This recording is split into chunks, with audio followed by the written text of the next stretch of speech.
You ask Tiger to solve. This deals with linear equations with one unknown. The final result is x equals -5. Let's solve it step by step. Group all x terms on the left side of the equation. Add 4x to both sides. Group like terms. Simplify the arithmetic. Group like terms. Simplify the arithmetic. Group all constants on the right side of the equation.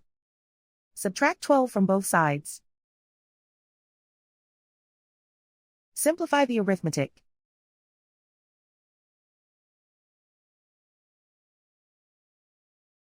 Isolate the x. Divide both sides by 7.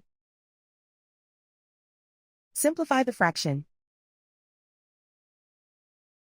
Find the greatest common factor of the numerator and denominator. Factor out and cancel the greatest common factor. And so the final result is x equals -5.